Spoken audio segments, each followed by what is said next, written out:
오늘 말씀은 요한계시록 22장 18절부터 21절까지의 말씀입니다.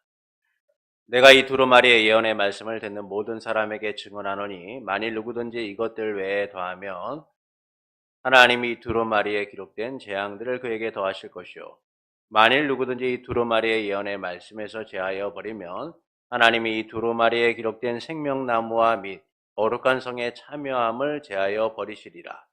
이것들을 증언하시니가 이르시되 내가 진실로 속히 오리라 하시거늘 아멘. 주 예수여 오시옵소서. 주 예수의 은혜가 모든 자들에게 있을지어다. 아멘. 종말의 시대를 사는 성도의 삶은 불확실하고 불분명해 보입니다. 그러나 우리의 삶이 너무나 확실하고 분명한 것은 주께서 이를 약속하셨으며 우리의 삶에 이루시기 때문이죠. 이 믿음으로 오늘도 종말의 시대를 사는 성도 여러분을 예수님의 이름으로 축복합니다. 지난주 우리는 위로와 소망의 말씀 요한계시록 1장부터 11장까지 함께 나누었습니다. 하나님께서는 예수 그리스도를 통해 이루실 일을 계시하시며 성도의 위로, 교회의 현재적 위로가 무엇이냐? 하나님으로부터 오며 하나님의 약속 가운데 이루어지게 될 것이다 라는 사실을 말씀해 주죠. 그렇기 때문에 하나님께서는 심판에 대한 선언을 하십니다. 이 심판의 선언은 고난의 현장에 있는 성도의 기도와 삶에 대한 응답이며 하나님의 궁극적 보임을 알려주고 있죠. 그리고 세상이 받을 진짜 재앙은 최종적 심판은 무엇이냐? 하나님 나라의 완성이다 라는 사실을 알려줍니다. 반면 오늘 우리가 볼 12장부터 22장은 그 최종적 결말, 최종적 완성으로 우리를 이끌고 있다라는 것이죠. 성도를 향한 하나님의 약속이 얼마나 찬란하고 위대하게 이루어지게 될 것인가라는 사실을 이 12장부터 22장은 알려주고 있다라는 겁니다. 12장은 해를 입은 여자와 붉은 용의 싸움에 대하여 말씀을 하는데 1절부터 6절은 영적 전쟁의 시작에 관한 내용이에요. 그래서 여자가 아이를 베어 해산하려고 하자 큰 붉은 용이 여자 앞에서 그녀가 아이를 낳으면 삼키려고 합니다. 그런데 하나님께서 여자가 아들을 낳자 하나님과 그 보좌 앞으로 올리시고 여자를 위해 예비한 곳에서 보호하시죠. 이는 예수 그리스도의 탄생과 승천을 통해 영적 전쟁이 시작됨을 알려주는 거예요. 전투하는 교회의 모습을 알려주는 겁니다. 하나님 나라의 완성과 영원한 다스림 이후에 이 마지막 재앙인 7대장 재앙이 아니라 여자와 용 그리고 두 짐승의 이야기를 하는 것은 이 최후의 심판을 기다리는 교회와 하나님의 백성이 짊어져야 될 현재적 삶을 말씀해주고 있는 거예요. 그리고 말씀에서 나오는 여자는 하나님 나라 백성 곧 교회를 의미하는 것이죠. 붉은 용은 사단, 아이는 예수 그리스도를 의미합니다. 이를 통해서 말씀은 교회가 직면한 현실, 주님이 다시 오심을 기다리는 그 우리의 현재적 현실이 어떻게 나타나는가를 말씀해 주는 거예요. 결국 주님의 다시 오심이 이루어짐을 통하여 최종적 심판을 앞에 둔 우리의 현실은 고난과 핍박 가운데 있을 수 있다라는 겁니다. 영적 전투의 현장 속에서 우리는 날마다 살아가게 된다라는 것이죠. 그래서 교회와 사단의 영적 전투가 그리스도의 탄생과 승천을 통해 마지막 심판 때까지 계속될 것이다 라는 사실을 알려주는 거예요. 그러나 교회 하나님 나라 백성은 고난과 핍박의 시간, 치열한 영적 전투의 현장에서 하나님의 보호와 보존을 누리게 되는데 이는 영적 전쟁의 시장이 최후의 승리를 위한 위대한 여정이기 때문이다 라는 겁니다. 그리고 7절부터 12절은 그리스도의 승리가 가져온 결과에 대해 말씀하는데 하늘 전쟁에서 하나님의 구원과 능력, 나라와 그리스도의 권세가 나타나 하나님 앞에서 성도를 고소하던 사단은 쫓겨나게 됩니다. 하늘에서 쫓겨나게 되고 그리스도의 승리와 천상교회의 승리로서 하늘 전쟁은 막을 내리게 되죠. 이는 그리스도의 승리가 가져올 성도의 승리를 선언하고 있는 거예요. 하늘에서 이뤄질 최종적 승리를 통하여서 이 땅 가운데 고난받는 성도도 이와 같이 승리하게 될 것이다 라는 사실을 알려주는 것이죠. 그래서 말씀은 이 그리스도의 탄생과 승천이 가져온 승리에 대하여 두 가지를 알려줘요. 첫째는 사단이 쫓겨났다라는 겁니다. 둘째는 성도가 이겼다라는 사실이죠. 그리고 이 승리의 비결을 세 가지로 말씀하는데, 첫 번째는 어린 양의 피로 이겼다. 두 번째는 증언하는 말씀으로 이겼다. 세 번째는 죽기까지 생명을 아끼지 않음으로 이겼다라고 말씀을 합니다. 이 점에서 성도의 승리는 오직 그리스도를 통해서만 우리에게 주어진다라는 사실을 알려주고 있는 거예요. 결국 이 땅 가운데 고난받는 성도가 승리할 수 있는 유일한 비결은 우리의 힘과 노력으로서 이루어지는 것이 아니라 그리스도를 통해서만 우리는 최종적 승리를 거머쥐게 될 것이다 라는 것이죠. 그래서 말씀은 하늘 전쟁의 땅에서 새로운 양상으로 나타나게 될 것을 말씀하면서 전투하는 교회와 사단의 영적 전쟁이 이 땅에서도 본격화될 것이다 라는 사실을 알려주고 있어요. 그러나 하늘에서 땅으로 전쟁터가 바뀔 뿐이지 그 전쟁의 승패가 바뀐다라고 말씀해주고 있는 게 아니에요. 우리는 그리스도께서 천상에서 승리하신 것처럼 이 땅에서도 승리하게 될 것이다 라는 사실을 알려주는 거예요. 이 전쟁은 그리스도의 탄생과 승천으로 인해 시작된 전쟁으로서 그리스도와 천상교회의 승리로 끝나게 된다라는 것이죠. 그리고 13절부터 17절은 하나님의 보호하심에 대한 말씀으로서 하늘에서 쫓겨난 사단은 이제 그 대상을 여자로 정하고 공격을 하게 됩니다. 그러나 하나님께서는 그녀를 독수리 날개로 받아 광야에 두시고 보호하시죠. 그래서 사단의 공격은 무력화되고 결국 사단은 공격의 대상을 여자에게서 여자의 남은 자손으로 삼게 됩니다. 이는 하나님께서 사탄의 공격 속에서 하나님의 백성을 보호하신다라는 사실을 알려주는 거예요. 결국 하나님의 궁극적 보호 속에서 우리는 보존받게 될 것이고 최종적 승리의 여정을 향해 가게 될 것이다 라는 겁니다. 하늘 전쟁에서 패한 사단은 땅으로 쫓겨나 여자를 공격하지만 실패로 끝나게 된다라는 것이죠. 하나님께서 사탄의 공격으로부터 교회를 보호하시기 때문이다라는 겁니다. 그래서 말씀은 하나님의 보호하심에 대하여 두 가지로 알려줘요. 첫째는 광야가 보호의 장소다라는 사실을 알려주는 거예요. 우리가 현재 겪고 있는 이 고난의 현장이 하나님의 보호의 장소이고 하나님의 말씀이 이루어지는 장소다라는 사실을 알려주고 있는 겁니다. 광야는 척박하고 살기 어려운 땅이지만 하나님의 은혜를 받는 장소, 보호를 받는 장소다라는 것이죠. 둘째는 하나님의 보호하심이 완벽함을 알려주는 거예요. 사탄의 공격이 매번 실패로 끝나자 사단은 자기 입을 열어서 물을 강같이 토해 여자를 물에 떠내려가게 하고자 합니다. 그러나 땅이 입을 열어 사탄이 토한 물을 삼킴으로 그마저도 실패하게 되죠. 이런 세상의 공격 속에서도 하나님의 보호하심이 완벽하다라는 사실을 알려주고 있는 거예요.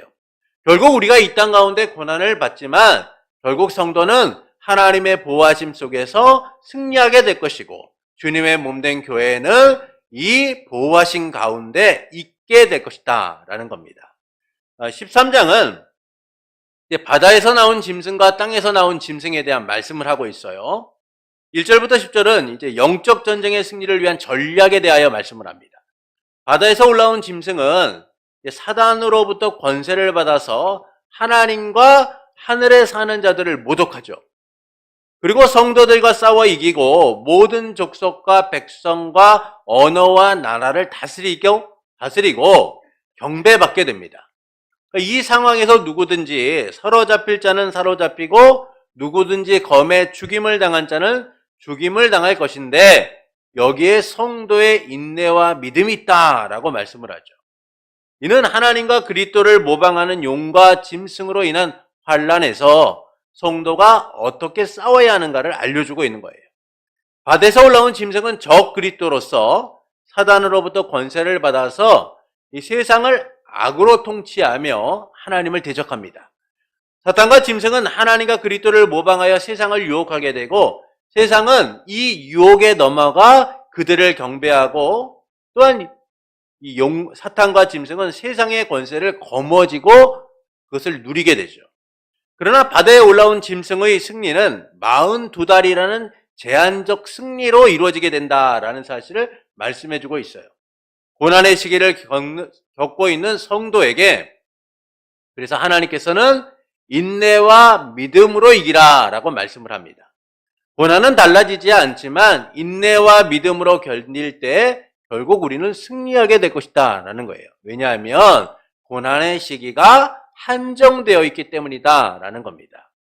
아무리 사탄과 그의 권세자들이 그 시기를 늘리고 자기들이 연장시키려고 해도 하나님의 정하신 때에 의하여 그 고난의 시기는 제한되어 있다라는 것이죠. 그래서 환난 가운데 있는 성도는 오직 믿음과 인내로서 이 고난의 시기를 견뎌내어야 한다라는 겁니다. 그래서 우리가 이 영적 전투의 현장에서 고난의 현장에서 어떻게 싸워 이기냐? 믿음과 인내로서 싸워 이길 때 우리는 승리하게 된다라는 것이죠. 11절부터 18절은 이제 영적 분별력에 대한 말씀이에요. 이 땅에서 올라온 짐승은 처음 짐승의 권세를 받아서 땅에 사는 자들을 처음 짐승에게 경배하게 하며 큰 표적을 행해서 사람들을 미혹하여 우상을 만들고 경배하도록 만듭니다. 그리고 경배하지 않는 자는 죽이고 모든 자에게 짐승의 뼈를 오른손과 이마에 주죠. 이는 세상의 권세와 핍박에 굴복하거나 유혹당하지 않고 분별해야 된다라는 사실을 알려주고 있는 거예요. 땅에서 올라온 짐승은 하나님과 어린 양께 돌려야 될 영광과 경배를 사탄과 적그리스도에게 돌리면서 하나님의 형상을 짐승의 형상으로 대체합니다. 그래서 세상을 유혹하게 되죠. 마치 하나님에게서 온 것처럼 큰 표적을 행하며 유혹을 해요. 이런 땅에서 올라온 짐승의 이 표적을 보면서 세상은 분별하지 못하고 그것이 마치 하나님에게서 온 것처럼 하나님의 역사인 것처럼 넘어가서 그들을 경배하고 하나님의 형상을 짐승의 형상으로 대체하는 일이 일어나게 된다라는 겁니다. 이런 상황에서 하나님께서는 고난과 핍박에 있는 성도들을 향하여 당부하고 계신 거예요. 지혜가 여기 있으니 총명한 자는 짐승의 수를 세어보라. 지혜가 여기 있으니 총명한 자는 짐승의 수를 세어보라 라는 말씀을 통하여 영적 분별력을 가지고 이 고난의 시대, 유혹의 삶을 이겨내라 라고 말씀하고 있는 거예요. 세상이 속는 것처럼 속지 말고 지혜롭게 분별하여 믿음을 지키라는 것이죠. 여러분, 우리가 믿음이 있다라고 하지만 그 믿음이 올바른 믿음이 되기 위해선 하나님을 바로 아는 지식과 영적 분별력이 있어야 되는 거예요. 하나님의 말씀으로서 세상을 바르게 보고 하나님의 말씀으로서 분별할 수 있을 때에 우리가 갖고 있는 믿음이 진짜 믿음이 되고 우리가 살아가는 이 믿음의 삶이 복된 것이지, 우리가 그것들을 분별하지 못하고 넘어가면 우리의 믿음은 어떻게 됩니까? 거짓된 것이 되고 헛된 것이 되죠. 그래서 하나님께서는 이 고난의 삶을 살아가는 우리에게 무엇이 필요하냐? 영적 분별력이 필요하다라는 거예요. 그래서 지혜가 여기 있으니 짐승의 수를 세어보라 라고 말씀하고 있는 겁니다. 14장은 어린 양과 14만 4천 추수심판에 대한 예고를 하고 있어요. 14장 1절부터 5절은 새 노래에 관한 말씀입니다. 어린 양과 함께 14만 4천이 시온산에 섰고 그들의 이마에는 어린 양의 이름과 하나님의 이름이 쓰여져 있다라고 말씀하죠. 14만 4천은 보좌 앞과 네 생물과 장로 앞에서 새 노래를 부르게 됩니다. 이는 어린 양을 통한 하나님 나라 백성의 궁극적 승리를 보여주고 있는 거예요. 14만 4천 명은 하나님 나라 백성의 충만함을 이야기해주고 있는 겁니다. 하나님 나라 백성 전체를 말하면서 그들은 어린 양과 함께 이긴 자로서 새 노래를 부르게 된다는 거예요. 새 노래는 승리와 구속의 노래로서 땅에서 구속받은 14만 4천 외에는 배울 자격이 없다라고 말씀해요. 결국 하나님 나라 백성만이 이 새 노래를 부르며 구원의 감격과 승리의 기쁨 속에 머물게 된다라는 겁니다. 그리고 24만 4천은 처음 익은 열매로서 하나님과 어린 양께 속해 있다라고 말씀을 하죠. 예수 그리스도께서 죽음을 통하여 생명을 주셨듯 죽음을 통하여 생명을 얻은 자들로서 그리스도 하나님께 드려진 제물, 하나님의 특별한 소유가 되었음을 말씀해주고 있는 거예요. 이처럼 말씀은 어린 양을 통한 하나님 백성의 궁극적 승리를 보여주고 있어요. 이 승리는 오직 어린 양이신 예수 그리스도를 통해 주어진 최종적 승리라는 겁니다. 그것이 그리고 우리의 승리라는 것이죠. 6절부터 13절은 이제 성도의 현재적 승리를 이야기합니다. 새 천사의 심판 선언 이후에 성도의 인내가 여기 있다라고 하면서 하늘에서 음성이 들리길 기록하라. 지금 이후로는 주 안에서 죽는 자들이 복이 있다라고 말씀해요. 이는 승리를 위한 준엄한 심판의 선언을 통하여 성도의 인내가 복이 있다라는 사실을 알려주는 거예요. 미래가 다가올 승리만이 아니라 지금 이 순간 우리가 누리게 될 현재적 승리가 무엇인가를 말씀해주고 있는 거죠. 사실 주님 안에서 죽는 자가 무슨 복이 있겠습니까? 우리가 볼 때는 죽음이란 끝인 것 같고 죽음이란 허무인 것 같고 죽음이란 아무런 의미가 없는 것처럼 생각될 때가 많아요. 그런데 주님은 뭐라고 말씀하세요? 주 안에서 죽는 자가 복이 있다라는 말씀을 통하여 우리가 이 땅 가운데 살아가는 삶뿐만이 아니라 그 죽음까지도 하나님의 은혜 가운데 있다라는 사실을 말씀해주고 있는 거예요. 그래서 우리의 현재적 승리는 하나님의 은혜 속에 지속되고 있다라는 겁니다.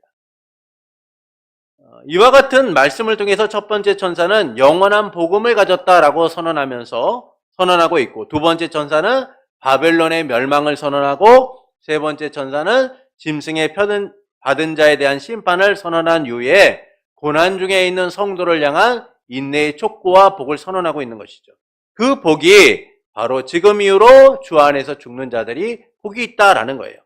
세상에 볼 때 사로잡히고 죽는 성도가 심판받는 것처럼 보이지만 결국 성도의 고난과 죽음은 승리의 과정이고 승리의 선언이며 승리가 확정된 삶이다라는 겁니다. 이것이 바로 오늘도 고난을 받는 우리의 현재적 승리이자 삶이다라는 거예요. 14절부터 20절은 이제 곡식 추수와 포도 추수에 대하여 말씀합니다. 구름 위에 인자 같은 분이 예리한 낫을 가지고 땅에 휘두르자 곡식이 걷어집니다. 그리고 두 천사 중에 예리한 낫을 가진 천사가 낫을 휘둘러 땅에 포도주를 거두어 하나님의 진노의 큰 포도주 틀에 던지자 성 밖에서 그 틀이 밟혀서 피가 나 1600 스타디온에 퍼지게 되죠. 이는 하나님의 궁극적 승리에 대한 심판이 집행됨을 보여주고 있는 거예요. 곧 세상에 임한 심판의 절정, 그것이 바로 곡식 추수와 포도 추수다라는 사실을 알려주는 것이죠. 곡식 추수는 예수 그리스도께서 예리한 낫으로 곡식을 추수한다는 점에서 그 심판의 강력함을 알려주고 있는 거예요. 이는 가라지를 제거하는 행위로서 곡식된 우리를 모으는 과정이다라는 겁니다. 또한 포도 추수는 하나님의 심판 아래 악인이 철저하게 파괴됨을 알려주고 있는 거예요. 포도가 성 밖에서 하나님의 진노의 큰 포도주 틀에 밟히는 것처럼 예수님의 십자가의 지심으로 우리가 구원이 이루어진 곳에서 세상이 심판받게 된다라는 사실을 알려주는 것이죠. 이처럼 곡식 추수는 심판을 통해 하나님의 구원으로 우리를 이끌며 포도 추수는 우리의 구원의 장소가 세상의 심판의 장소가 될 것이다 라는 사실을 알려주고 있는 거예요. 15장부터 16장은 이제 일곱 대접 심판입니다. 15장 1절부터 8절은 마지막 재앙에 대하여 말씀하는데 사도 요한은 하늘의 크고 이상한 다른 표적과 불이 섞인 유리 바닷가에 짐승과 그의 우상과 이름을 이긴 자들이 모세의 노래와 어린 양의 노래를 부르는 것을 보게 됩니다. 또 이후에 사도 요한은 하늘의 증거 장막의 성전이 열리며 일곱 재앙을 가진 일곱 천사가 성전으로부터 나와서 네 생물 가운데 하나로부터 하나님의 진노를 담은 금 대접을 받게 되죠. 이는 거룩하고 의로우신 하나님에 의하여 구원을 위한 일곱 대접이 준비됨을 말씀해주고 있는 거예요. 하나님의 진노의 완성을 통해 이루어질 구원의 감격과 환희로 이끌고 있다라는 겁니다. 그래서 일곱 대접이 대접 심판에 대한 선언을 통하여서 이 마지막 재앙이 심판의 절정이고 구원 역사의 절정이다라는 사실을 알려주는 것이죠. 또한 일곱 대접 재앙이 성전으로부터 시작된다라는 점에서 하나님의 찬란하고 위험 있는 임재로부터 심판이 시작되며 누구도 이 심판으로부터 벗어날 수 없다라는 사실을 말씀해주고 있는 거예요. 구원의 완성을 위한 장엄한 울림이 일곱 대접 재앙이 선언됨으로 준비되고 있다라는 겁니다. 16장 1절부터 9절은 이제 첫째부터 넷째 대접 재앙에 대한 말씀이에요. 일곱 대접 재앙 중에 이제 첫째부터 넷째 대접 재앙이 이루어지게 됩니다. 독한 종기, 바다, 강과 물의 근원이 피가 되고 해가 불로 사람을 태우는 심판이 이루어지게 되는데 하나님의 진실하고 의로운 심판이다라는 선언이 나타나게 되죠. 이는 임박한 하나님의 진노의 심판이 참되고 의롭다는 거예요. 하나님의 진노의 심판이 하나님의 공의 속에서 정의롭게 행해지고 있다라는 겁니다. 이 심판은 창조 세계에 대한 심판으로 중단 없이 진행되고 제한받지 않는다라는 거예요. 그래서 나팔 재앙과 달리 누구도 이 심판을 피할 수 없음을 알려주고 있는 것이죠. 또한 심판은 하나님의 공의에 의하여 이루어지기에 누구도 이 일을 제기할 수 없는 참되고 의로운 심판이다라는 거예요. 그리고 이 심판을 위하여 주님이 지금 오고 계시다라는 사실을 알려주는 것이죠. 또한 10절부터 21절은 다섯째부터 일곱째 대접 재앙에 대하여 말씀해주고 있습니다. 다섯째부터 일곱째 대접 재앙을 통하여 짐승의 보좌가 직접 공격을 받고 온 세상의 왕들이 하나님과의 전쟁을 위해 모이게 되며 큰 성 바벨론이 무너지게 되죠. 이는 하나님의 최종적 심판을 통한 완전한 파멸을 말씀해주고 있는 거예요. 곧 하나님의 완성된 심판과 완성된 구원이 이루어지게 된다라는 사실을 알려주는 겁니다. 다섯째 대접 재앙은 심판의 보좌에 대한 공격을 통하여 하나님의 통치가 이루어지게 된다라는 사실을 알려주고 있어요. 여섯째 대접 재앙은 강물이 말라 동방에서 오는 왕들의 길이 열림으로 마지막 전쟁이 시작되게 됨을 알려줍니다. 그리고 마지막 전쟁에 대한 말씀 사이에 성도를 향해 깨어 자기 옷을 지키고 부끄러움을 당하지 않는 자는 복이 있다라고 하시면서 주림의 재림을 준비하라라고 말씀하시죠. 마지막으로 일곱째 대접 재앙이 되었다라는 선언을 통하여 심판과 구원이 완성됨을 알려줍니다. 이 점에서 다섯째부터 일곱째 대접 재앙은 짐승의 보좌에 대한 직접적 공격을 통한 최종적 심판이 이루어지게 된다라는 사실을 알려주고 있는 거예요. 17장부터 19장은 이제 바벨론의 멸망과 어린 양의 혼인잔치에 대한 말씀입니다. 17장 1절부터 16절은 큰 음녀 바벨론에 관한 말씀이에요. 많은 무리의 큰 음녀에 대한 심판 선언과 함께 이제 그녀의 정체와 유혹하는 방식 등을 설명해 주고 있습니다. 이는 큰 음녀 바벨론에 대한 심판, 곧 세상을 유혹하는 권력이 심판을 받게 될 것이다 라는 사실을 말씀해 주고 있는 거예요. 세상의 번영과 부여로 유혹하는 세상 권력의 종말을 선언하고 있는 것이죠. 큰 음녀 바벨론은 세상의 번영과 부여로 세상을 지배하는 세상 권력을 이야기합니다. 지금도 우리가 보는 바와 같이 이 세상은 이 경제적 힘에 의하여 모든 것들이 지배당하죠. 그래서 사람들이 이 경제적 부여와 힘을 얻기 위하여 얼마나 잔혹하고 악한 일들을 저지르고 있습니까? 이 경제적 부여와 번영을 위하여 사람들이 행하는 악이란 우리가 말로 다 할 수 없을 정도로 비참하기까지 하죠. 그런데 음녀 바벨론은 이와 같은 세상적인 번영과 부여라는 힘을 가지고 세상을 유혹하여서 자기 뜻대로 행한다는 거예요. 이런 음녀 바벨론으로 인하여 세상은 함께 음행을 하고 음행의 포도주에 취하게 된다라는 겁니다. 이처럼 세상의 번영과 부여는 성도와 세상을 유혹하는 강력한 힘이고 음녀는 이를 사용하여 세상을 음행에 취하도록 만든다라는 것이죠. 그리고 번영과 부여의 유혹을 뿌리치고 사는 성도를 억압하고 결국 생명까지 빼앗는다라는 겁니다. 이런 음녀를 하나님이 심판하시겠다라는 거예요. 7절부터 18절은 이제 짐승과 음녀의 결말에 대해 말씀합니다. 짐승과 음녀의 정체에 대해 말씀하신 후에 이들의 결말이 어떻게 될지를 말씀하는데 그날이 오기까지 악이 지배하게 될 것이다 라고 하시죠. 이는 어린 양과 성도의 궁극적 승리의 날까지 악이 지배하지만 반드시 승리하게 된다라는 사실을 알려주고 있는 거예요. 짐승은 적그리스도를 상징하며 강력한 세상 권세를 의미합니다. 반면 음녀는 경제적 번영과 부여로 세상을 유혹하는 지배자, 세상 권력을 말하죠. 그러나 어린 양과 더불어 싸운 짐승의 통치 아래에 있는 열왕은 패하고 멸망을 받게 돼요. 또한 음녀는 믿고 함께했던 열불, 짐승에 의하여 유린당하고 황폐하게 됩니다.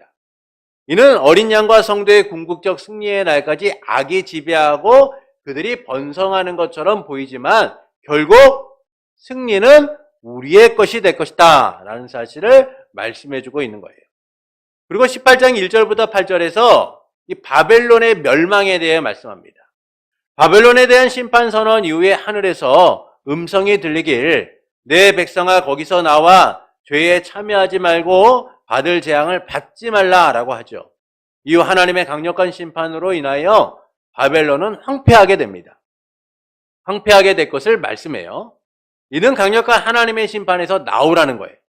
예고되고 진행되는 하나님의 심판에서 나와서 하나님의 구원을 누리라고 하고 계신 겁니다. 그래서 바벨론의 멸망에 대한 선고, 하나님 백성에 대한 경고, 하나님의 심판의 강력함을 말씀하면서 하나님의 백성에게 나오라고 하고 있는 거예요. 더 이상 저들과 함께 멸망하고 저들처럼 하나님의 심판 가운데 있지 않도록 이제 나와 하나님의 은혜를 누리라고 말씀하고 있는 겁니다. 죄에 참여하지 말라고 하시며 받을 재앙을 받지 말라라고 하시죠. 이미 무너지고 무너질 성 바벨론의 결말이 확정되었으니 하나님의 강력한 심판에서 나오라는 거예요. 더는 죄가 우리를 지배하고 죄와 함께 멸망받지 않도록 나오라고 하고 계신 겁니다. 그러니까 이와 같은 경고는 오늘도 고난 속에서 세상의 유혹 가운데 흔들리고 있는 우리를 향하여 주님이 말씀해주고 있는 거예요. 결국 세상은 이처럼 멸망받을 것이니 너희는 나와 나의 경고의 말을 듣고 하나님의 구원의 은혜, 승리의 그날을 바라보라 라고 말씀해주고 계신 것이죠. 9절부터 20절은 이제 바벨론에 대한 슬픔의 노래를 말씀합니다. 바벨론의 심판을 본 땅의 왕들, 상인들, 바다에서 일하는 자들은 슬픔의 노래를 불러요. 그리고 하늘과 성도들과 사도들과 선지자들아 그로 말미암아 즐거워하라 하나님이 너희를 위하여 그에게 심판을 행하셨다라는 말씀이 선언됩니다. 이는 물질적 가치관의 몰락을 통하여 성도를 위한 복수가 이루어졌다라는 사실을 말씀해주고 있는 거예요. 말씀에 등장하는 땅의 왕들과 상인들, 바다에서 일하는 자들은 음녀 바벨론을 통하여 부를 축적했던 사람들입니다. 그들은 그 부여를 통하여 명성을 얻었고 부여를 통하여 삶의 위안을 얻었고 그 부여를 통하여 그들의 삶의 가치를 누리고 살았어요. 그런데 음녀 바벨론의 멸망과 함께 그들은 그들이 누렸던 그들의 존재 가치였던 부가 몰락함을 통하여 슬퍼하고 낭망하는 인생이 되게 된다라는 거예요. 이후 하나님께서는 바벨론의 임한 심판이 성도를 위하여 심판하셨다라고 말씀하면서 성도를 위한 하나님의 복수다라는 사실을 알려주고 계신 것이죠. 하나님께서는 세상에 위로받지 못하고 억울하게 심판받는 성도를 위하여 심판하셨다라고 말씀해주고 있는 겁니다. 19장 1절부터 10절은 이제 어린 양의 혼인잔치에 대하여 말씀해요. 음녀 바벨론에 대한 심판 이후에 4번의 할렐루야가 선포되면서 어린 양의 혼인날이 이르렀다라고 선언을 합니다. 이는 하나님의 선하신 통치가 이루어지는 하나님 나라의 모습을 보여주고 있는 것이죠. 어린 양과 성도의 궁극적 승리를 통하여 혼인잔치에 참여하게 된다라는 사실을 알려주는 거예요. 이 혼인잔치는 첫째, 궁극적 승리를 통하여 이루어지고 둘째, 완성된 하나님의 통치 속에서 이루어지게 된다라는 겁니다. 그래서 주 우리 하나님 곧 전능하신 이가 통치하시도다라는 말씀을 통해 어린 양의 혼인잔치가 세상 나라의 통치 속에서 이루어지는 것이 아니라 하나님의 선하신 통치, 완성된 하나님의 나라 속에서 이루어지게 될 것이다 라는 사실을 알려주는 것이죠. 이때 그리스도께서는 신랑, 교회는 신부로서 혼인잔치에 참여하게 되는데, 신부가 그 자격을 갖추고 신부의 옷을 입는 것이 신부의 공로나 행위에 의한 것이 아니라 그리스도의 주권에 의하여 은혜를 통하여 누리게 되는 것이다 라는 사실을 함께 말씀합니다. 그래서 어린 양의 혼인잔치는 궁극적 승리를 통해 완성된 하나님 나라에서 하나님의 통치가 시작된다라는 사실을 알려주고 있는 것이죠. 그리고 19장 11절부터 21절은 신적 전사 예수 그리스도에 대하여 말씀합니다. 하늘이 열리자 백마탄 예수님께서 공의로 심판하여 싸우시기 위하여 오시게 되죠. 이후 한 천사가 해에 서서 모든 새에게 외치기를 하나님의 큰 잔치에 와서 모든 살을 먹으라고 합니다. 그리고 최후의 전쟁이 시작되면서 짐승과 거짓 선지자는 잡혀서 유황불에 던져지고 나머지는 예수님의 입에서 나오는 검에 죽고 모든 새가 그 살을 먹게 되죠. 그러니까 어린 양의 혼인잔치와 대조적으로 죽음의 잔치가 펼쳐지게 되었다라는 사실을 알려주는 거예요. 이 죽음의 잔치는 신적 전사로서 승리를 가져오시는 재림의 주 예수 그리스도를 통하여 이루어지게 된다라는 사실을 말씀해주고 있는 겁니다. 하나님의 나라를 이루기 위한 하나님의 진노 심판이 신적 전사이신 예수 그리스도를 통하여 이루어지게 된다라는 거예요. 그래서 말씀은 신적 전사로서 심판하시는 예수 그리스도, 신이 심판하셔서 승리를 가져오실 예수 그리스도, 예수 그리스도에 하여 성취되는 최후의 전쟁을 보여주고 있는 것이죠. 이는 신적 전사로 오셔서 승리를 이루시는 예수 그리스도의 승리가 우리의 승리이고 최종적 결말이다라는 사실을 알려주고 있는 거예요. 20장 1절부터 10절은 20장은 이제 천사의 결박과 천년왕국 그리고 백보자 심판에 대한 말씀입니다. 1절부터 10절은 사단의 결박과 천년왕국에 대해 말씀하는데, 용이 결박당한 후 천년이 잘 때에 잠시 풀려나게 되고 하나님의 백성은 그리스도와 더불어 천년 동안 왕노릇하게 되죠. 그리고 풀려난 사단은 땅의 모든 백성들을 모아 최후의 전쟁을 하게 돼요. 그리고 결국 폐에 불과 유황못에 그를 따르는 자들과 함께 던져지게 됩니다. 이는 사단의 패망과 그리스도의 궁극적 승리를 통한 영원한 통치가 이루어지게 됨을 알려주는 거예요. 그래서 그리스도와 더불어 왕노릇하던 삶이 그리스도의 승리와 그분의 주권적 통치를 통하여 계속될 것이다 라는 사실을 말씀해주고 있는 겁니다. 그리고 11절부터 15절은 백보자 심판에 대하여 알려줘요. 흰 보좌에 앉으신 하나님에 의하여 심판이 이루어지게 됩니다. 모든 죽은 자는 이 보좌 앞에 펼쳐져 있는 두 책에 의하여 심판받고 구원을 받게 되는데, 생명책에 기록되지 않은 자들은 자기의 행위를 기록한 책에 의하여 심판을 받게 되죠. 이는 모든 인생이 하나님의 심판 앞에 서게 되고 영원한 구원과 심판의 길이 정해져 있다라는 사실을 알려주는 거예요. 그래서 말씀은 심판을 통하여서 첫째 새 질서의 길이 열리게 될 것을 암시해 줍니다. 기존의 창조 질서가 사라지고 새로운 질서가 시작되게 될 것이다 라는 거예요. 둘째는 새 삶의 길이 열리게 될 것을 알려줘요. 이 삶은 심판과 구원을 통해 영원히 살게 된다라는 것이죠. 그래서 모든 인생은 하나님의 심판대 앞에서 어떤 이들은 영원한 구원을, 어떤 이들은 영원한 심판을 받게 된다라는 거예요. 그리고 성도는 생명책에 기록된 자들로서 영원한 생명의 삶을 살아가게 될 것이다 라는 겁니다. 21장은 새 하늘과 새 땅, 새 예루살렘에 대한 말씀이에요. 1절부터 8절은 새 하늘과 새 땅에 대해 말씀합니다. 새 하늘과 새 땅이 이루어지고 하늘에서 거룩한 성 새 예루살렘이 내려오게 됩니다. 그때 보좌에서 음성이 들리길 하나님의 장막이 사람과 함께 있고 하나님이 그들과 함께 하신다고 하시며 다시는 사망과 애통과 곡하는 것, 아픈 것이 없게 될 거라고 하시죠. 이는 언약의 최종적 완성, 영원한 하나님의 나라를 말씀해주고 있는 거예요. 그래서 언약의 최종적 완성을 통한 영원한 하나님의 나라가 어떻게 이루어지는가를 세 부분으로 알려줍니다. 첫째는 악이 없는 새로운 창조 질서가 이루어지게 된다라는 거예요. 둘째는 하나님 언약의 최종적 완성을 통하여 하나님 나라가 완성됨을 알려주죠.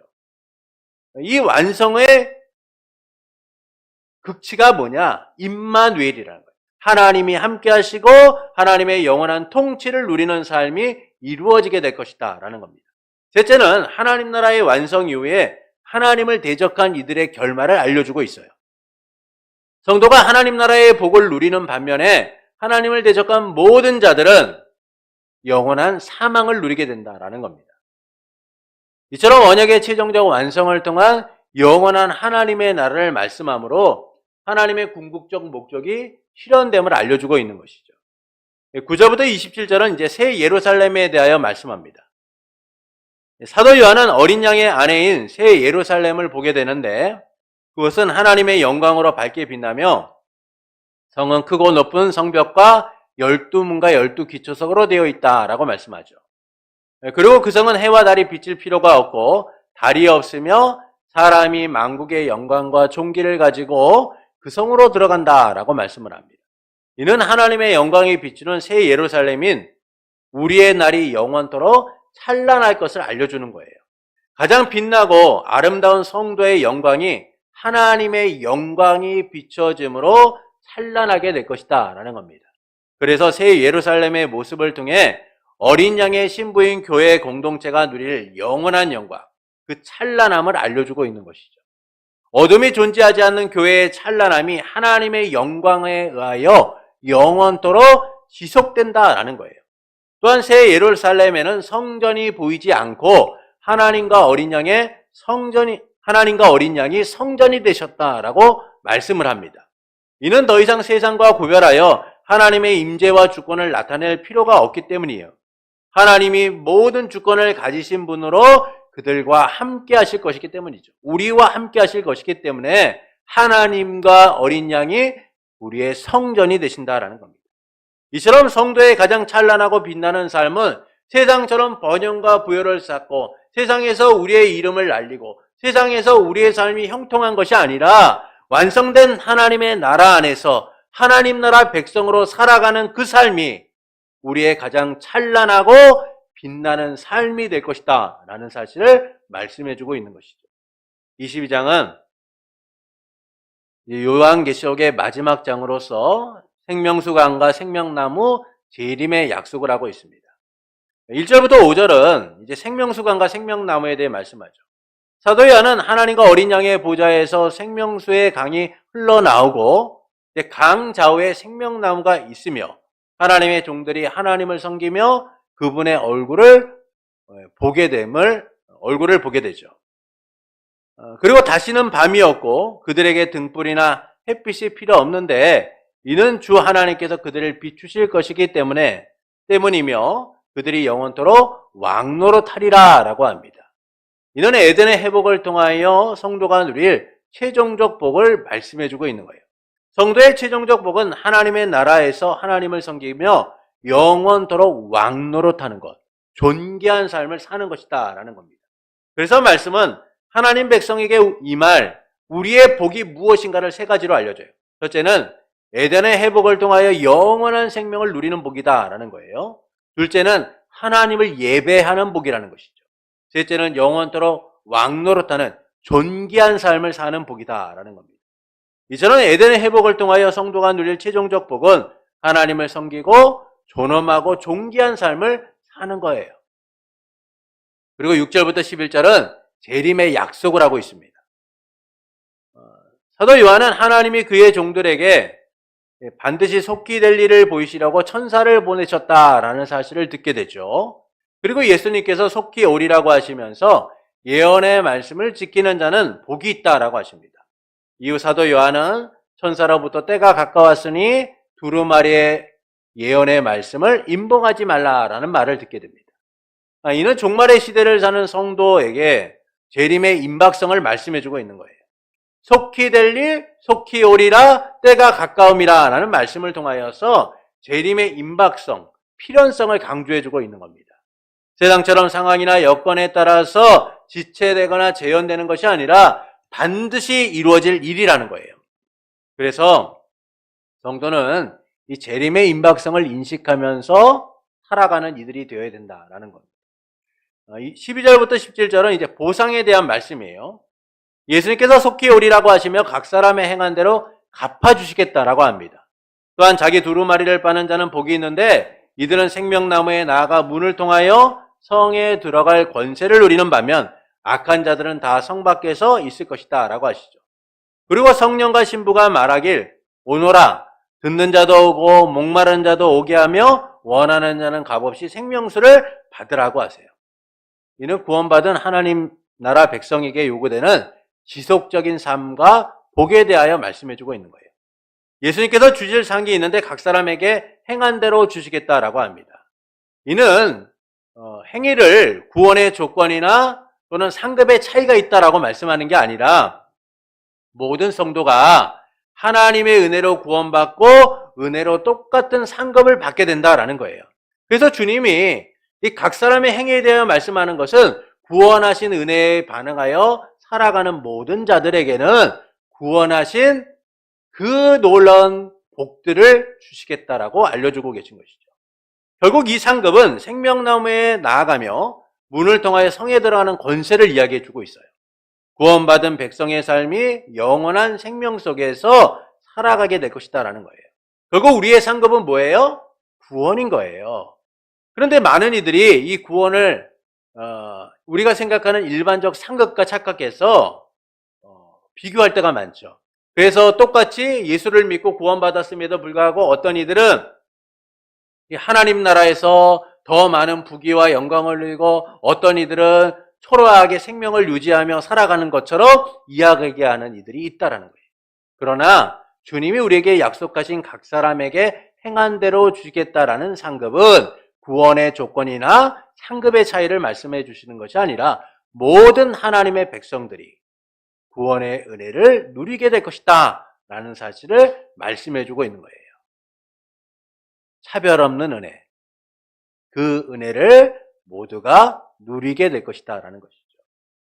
이처럼 구원받는 성도가 누릴 상급은 세상처럼 성과나 공로에 따라 차이가 있는 것이 아니라 은혜로 모두에게 똑같이 주어지는 구원이며 영원한 생명이다라는 겁니다. 그래서 요한계시록은 결론적으로 이렇게 말씀하죠. 고난받는 모든 성도를 향하여 생명, 복음으로 초대하고 있는 거예요. 그래서 목마른 자도 오고 듣는 자도 오고 원하는 자는 값없이 생명수로 나오라라고 선언하고 있는 겁니다. 속히 오실 주님을 통해 누릴 구원과 영원하고 풍성한 하나님의 나라의 삶으로 우리를 초대하고 있는 것이죠. 18절부터 21절은 이제 재림의 강구에 대하여 말씀합니다. 사도 요한은 예언의 말씀을 왜곡하거나 축소시키는 것에 대하여 엄중히 경고합니다. 이후에 예수님께서 속히 오리라고 하시자 요한은 아멘 주 예수여 오시옵소서라고 하죠. 이는 종말의 시대를 사는 성도가 무엇을 기도해야 하는가를 알려주는 거예요. 하나님의 공의가 악한 세상에 이루어질 그날을 기대하며 기도해야 한다라는 겁니다. 왜냐하면 주님의 다시 오심이 임박했기 때문이다라는 거예요. 그래서 주님의 오심을 간절히 기도해야 된다라는 겁니다. 아멘 주 예수여 오시옵소서. 이는 재림에 대한 강력한 소망을 담은 고백이며 종말의 시대를 사는 모든 성도의 고백이 되어야 된다라는 것이죠. 세상을 따르는 삶의 방식이 아니라 주님의 오심을 간절하게 바라는 성도다운 삶을 살아가야 된다라는 거예요. 세상과 다른 삶의 전환이 필요하다라고 말씀해주고 있는 겁니다. 이처럼 요한계시록은 현재 고난 속에 있는 성도, 이 종말의 시대를 사는 성도의 궁극적 승리와 삶을 선언해주고 있는 거예요. 하나님 나라의 완성과 극지를 통해 하나님의 선하신 통치 속에서 존귀한 삶을 살아가게 될 것이다 라는 겁니다. 이런 현실적 삶을 타개하려는 우리의 노력이나 의지에 의한 것이 아니라 하나님의 언약 아래에 주어지는 것이다 라는 것이죠. 오직 은혜로서 하나님이 이루실 최종적 승리이고 확정된 결말이다 라는 사실을 알려주고 있어요. 이를 위해 우리 주 예수 그리스도께서 다시 오실 것이며 모든 인생은 심판과 구원에 대한 선고를 받게 된다는 거예요. 그래서 우리는 고난에 있는 성도를 위해 오셔서 하나님 나라의 완성과 극치를 이루실 주님의 다시 오심을 갈망하는 삶이 되어야 되는 거예요. 현재의 고난을 넘어 우리의 현재에 오셔서 확정된 미래를 만드실 주님의 재림을 기다리는 삶이 되어야 된다는 겁니다. 이것이 이 종말의 시대를 사는 성도의 삶이고 우리가 바라봐야 될 삶인 것이죠. 그래서 우리는 지금 겪는 고난과 앞으로 겪게 될 고난으로 인하여 낙심할 필요가 없는 거예요. 하나님께서 하나님 나라의 완성과 선하신 통치가 이루어질 것을 약속하셨을 뿐만 아니라 우리에게 그 일을 이루실 것을 우리의 현재에 오셔서 보이실 것이기 때문이죠. 그래서 우리는 이 위로와 소망의 말씀을 붙들고 살아가는 이들이 돼야 돼요. 어떻게 보면 우리는 지금 많은 고난을 당하고 살아가고 있지 않기 때문에 이 요한계시록의 말씀이 피부 깊이 다가오지 않을 수도 있어요. 그러나 여러분, 고난당하는 그 시대의 성도들, 2000년 전에 우리 믿음의 선배들의 이 말씀을 받았을 때 어떤 마음이 들었을까요? 그들은 말할 수 없는 감격 속에서 그들의 고난과 맞서 싸웠을 거예요. 그들은 말할 수 없는 하나님 나라를 기대하며 그 소망 가운데 힘들지만 믿음의 발걸음을 띄웠을 겁니다. 만약 여러분이 지금 너무나 힘들고 어려운 삶을 살아가고 있는데 여러분을 도울 수 있는 누군가로부터 편지를 받는다고 생각해 보세요. 내가 곧 갈 거니까 조금만 인내해, 조금만 기다려라고 하는 편지를 받는다면 여러분의 마음은 어떨까요? 말할 수 없는 감격이 찾아올 거예요. 그 편지를 붙들고 또 보고 또 보고 또 보며 여러분의 마음을 다짐할 거예요. 여러분의 마음을 강하게 만들 겁니다. 여러분, 주님의 이 말씀을 통하여 우리에게 주시는 말씀은 우리가 이 척박하고 힘든 이 광야 같은 삶에서 낙심하지 말고 위로와 소망의 말씀을 붙들고 살아가라는 거예요. 여기에 어떤 신비적인 것이나 어떤 새로운 것을 이야기해 주시는 것이 아니라 오늘도 고난의 현장을 살아가고 있는 우리를 향하여 주님은 믿음으로써 인내하며 견디라고 말씀해 주고 있는 거예요. 나머지는 누가 책임지는 겁니까? 하나님께서 책임지시는 거예요. 그래서 하나님께서는 1장부터 11장에서 성도의 삶과 기도에 대한 응답으로서 심판이 이루어질 것을 말씀해 주고 계시고 12장부터 22장에서는 그 심판들을 통하여 하나님이 어떻게 성도의 승리를 이루어 가시는가를 보여주고 있는 거예요. 그래서 성도의 승리에 대한 부분들을 끊임없이 반복해서 말씀해 주고 있는 거예요. 그리고 마지막에는 속히 오리라는 재림의 임박성을 강조하면서 성도가 그 승리를 바라보며 확정된 결말을 바라보며 믿음으로 살아가기를 원하고 계신 것이죠. 우리의 현재가 끝이 아닌 하나님의 약속 안에서 미래가 결정되었음을 선언하고 계신 거예요. 반드시 승리할 것이며 승리의 기쁨을 누리게 될 것이다. 이것이 요한계시록이 우리에게 주시는 말씀이고 우리는 이 말씀을 붙들고 우리의 삶을, 우리의 현재를 살아가는 이들이 되어야 할 것입니다. 그러므로 현재의 고난이 아닌 하나님이 이루실 소망의 날을 기대하는 성도 여러분에게 우리의 현재에 오셔서 미래를 만드시고 하나님 나라의 완성과 극치를 이루실 삼위일체 하나님으로 인하여 모든 날이 위로와 소망으로 가득한 날들이 되기를 예수님의 이름으로 축원합니다.